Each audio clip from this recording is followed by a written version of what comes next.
Здравствуйте, дорогие друзья! Сегодня нам предстоит путешествие на юго-восток Средней Азии, в советский Таджикистан. Таджикистан – это край гор.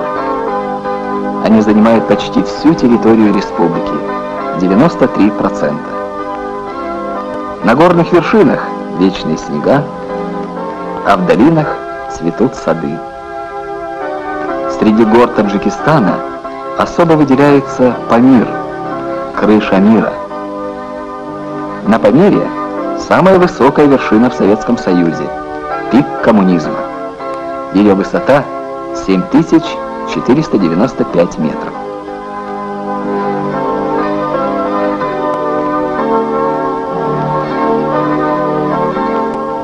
Высоко в горах лежат ледники. Здесь рождаются реки Таджикистана, источник гидроэнергии и орошения. В краю жаркого солнца, где почти не бывает дождей, вода – это жизнь.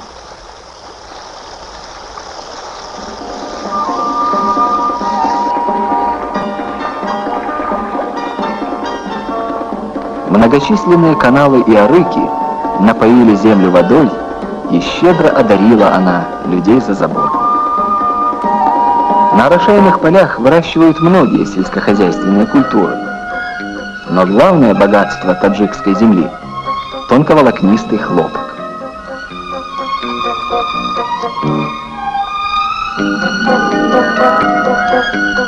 Ткачество – древнейшее ремесло. И сегодня текстильная промышленность вносит весомый вклад в экономику республики.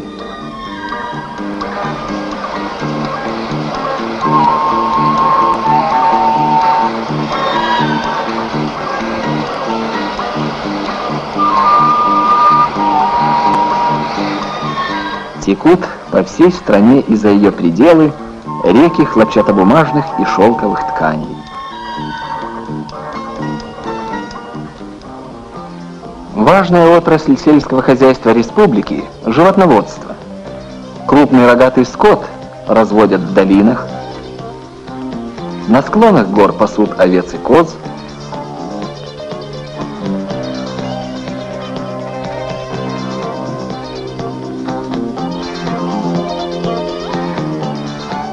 на Восточном Памире – стада яков.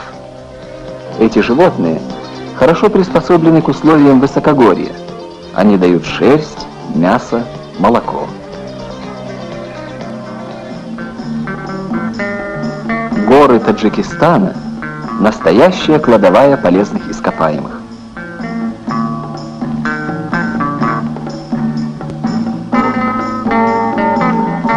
Практически неисчерпаемы запасы поваренной соли.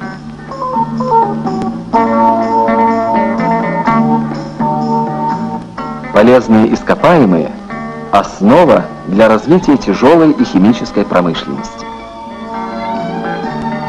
Горы богаты и целебными источниками. Сюда приезжают лечиться и отдыхать со всех концов Советского Союза. Известны своими трудами ученые Таджикской академии наук. Уникальные природные условия позволяют астрофизикам изучать метеорные потоки, движение комет, вести постоянные наблюдения за космосом.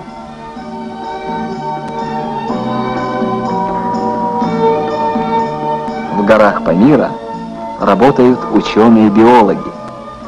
Они изучают влияние высокогорья на развитие растений.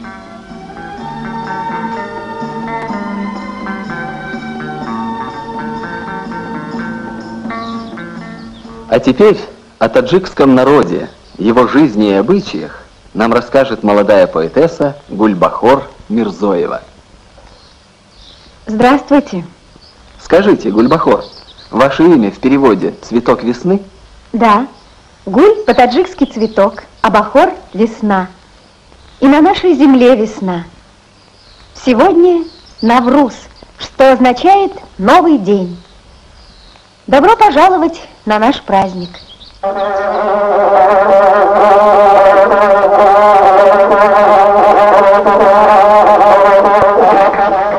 Навруз – это праздник весны, начало полевых работ, праздник первой борозды. В этот день хлеборобы из разных селений собираются целыми семьями. Каждый приносит к общему столу все, чем богат. «Щедрый дастархан, богатый урожай», говорили наши предки. Навруз – день особого гостеприимства. Приезжайте к нам, и вы убедитесь в этом сами.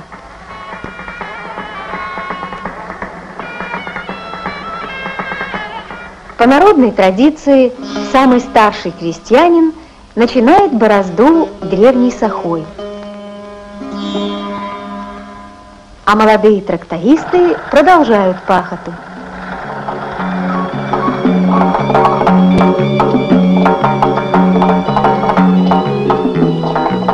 Земля щедро засевается зерном, и оно прорастет новым урожаем. Стол каждого дома украсит золотистый, круглый, как солнце, хлеб.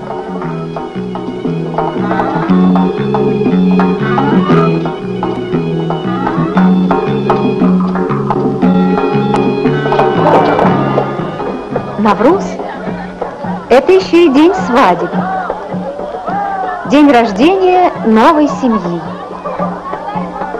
Когда-то таджикская женщина была в доме рабыней. Она видела мир сквозь черную сетку паранджи. Теперь мы наравне с мужчинами решаем государственные проблемы. Свыше 12 тысяч таджичек – народные депутаты, 16 из них – в Верховном Совете страны. А паранджа, она сохранилась как образ прошлого, только в костюме невесты. Айша Апа не только мать 6 детей. Она народный депутат, председатель поселкового совета. Спасибо. Приезжайте к нам. Будем рады. Праздничное шествие движется из селения в селение. Навруз – это еще и фестиваль народного творчества, смотр народных талантов. Целые семейные ансамбли выступают на фестивале.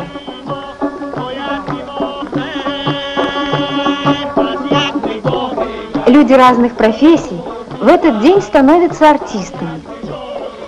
Посмотрите, как танцует этот человек. Он учитель.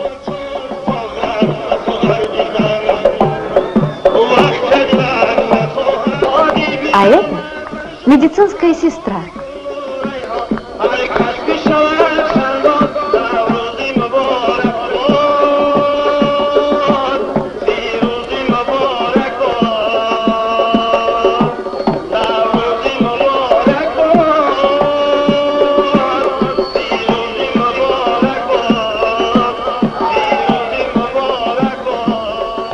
Задолго к празднику готовятся и народные мастера. Ну-ка, покажи мне свистульку. Какая смешная. Это свистулька.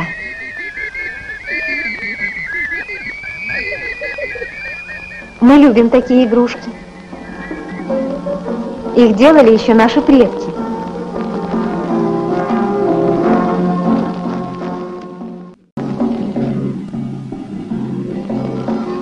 Давайте зайдем к мастеру Гафуру Халилову в его большую и дружную семью. Усто, так уважительно называют в народе талантливого мастера. Это почетный титул. Свое умение мастер передает детям и внукам, и так из поколения в поколение. Раньше секреты мастерства были семейной тайной, а сегодня народные мастера охотно их раскрывают, как набойщик Усто Саидов.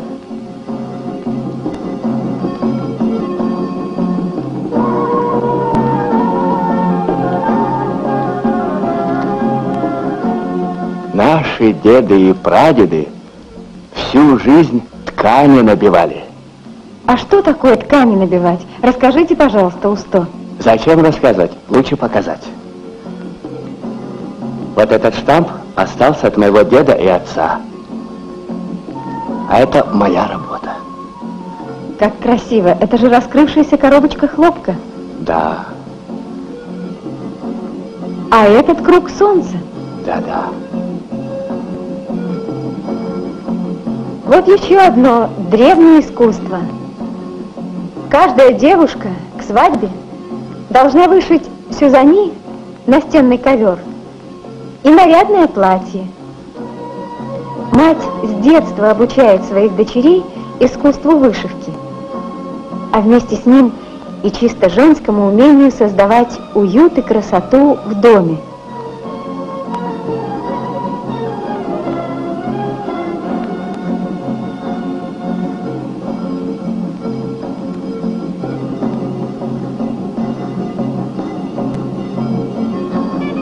Ни один праздник у нас не обходится без национальных спортивных игр.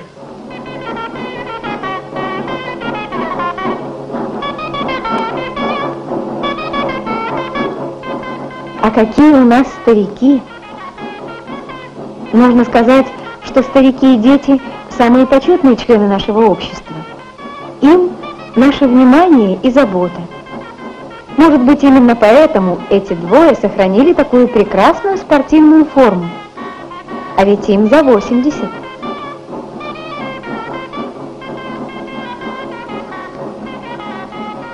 Мы побывали с вами на празднике в колхозе, а теперь я приглашаю вас в город энергетиков Нурек.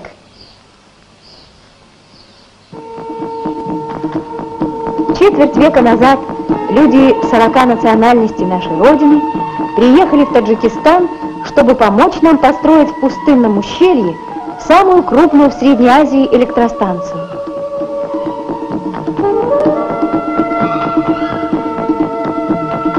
Об этом сооружении расскажут нам бригадир бетонщиков Мухаббат Шарипов и инженер-сейсмолог Николай Савелов. Район Нурека – зона высокой сейсмичности. Зона землетрясений. И все-таки здесь была возведена самая высокая в мире насыпная плотина. Ее высота 300 метров. Мощность Нурекской ГЭС около 3 миллионов киловатт. Ее ток вливается в единую энергетическую систему страны. За состоянием ГЭС и плотины постоянно наблюдают ученые-сейсмологи.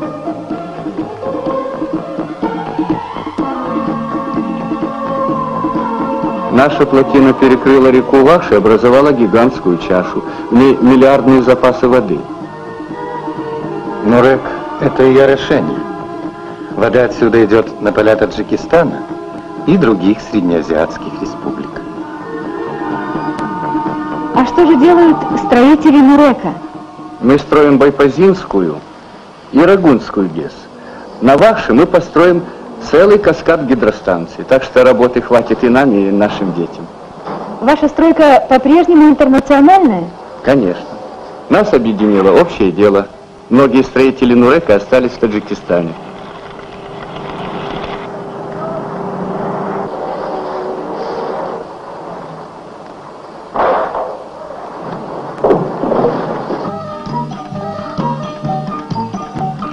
В Нуреке каждую весну проходят конкурсы детского рисунка на асфальте.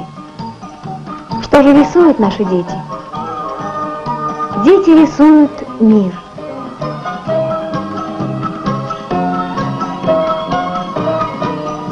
Пусть всегда будет мир на нашей планете. Пусть согласие и дружба будут между всеми народами.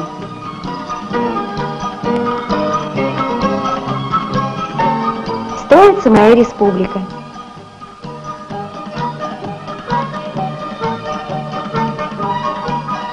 Наша столица Душанбе самая молодая. Архитекторы и строители работают в тесном содружестве с учеными-сейсмологами.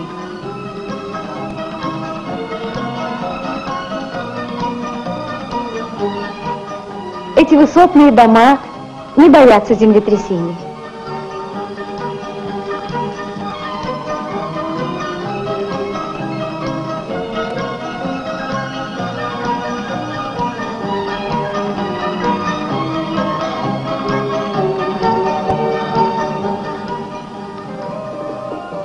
Мы бережно храним культурное наследие прошлого. Старинные архитектурные орнаменты украшают современные здания, дворцы культуры, театры, детские сады и чайхану.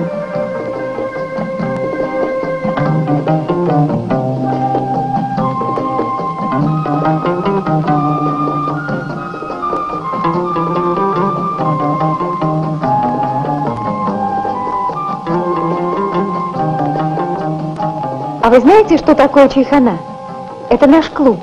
Здесь собираются друзья, отдыхают, обмениваются новостями, читают газеты и пьют наш любимый зеленый чай. Кстати, раньше в чайхане собирались только мужчины, а теперь складывается новая традиция. Сюда приходят отдохнуть и юноши, и девушки.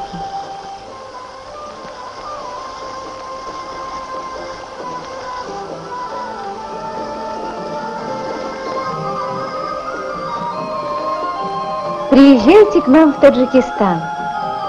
Мы обязательно поведем вас в чайхану и угостим ароматным зеленым чаем. Наше путешествие по земле Таджикистана подошло к концу. Мы многое увидели и узнали.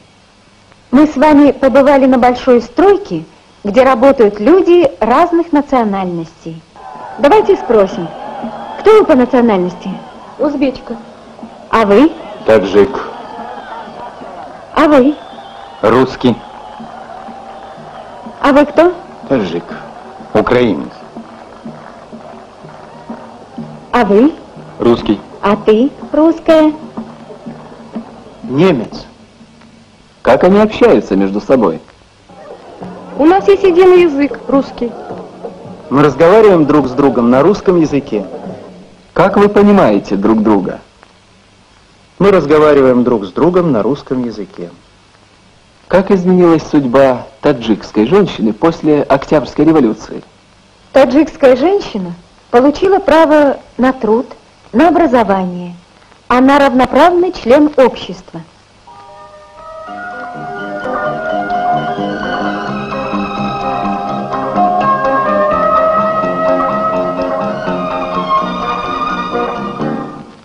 Как изменилась судьба таджикской женщины? Она стала равноправным членом общества. Что произвело на вас самое большое впечатление на празднике первой борозды? Бережное отношение к народным традициям, щедрость и гостеприимство таджиков.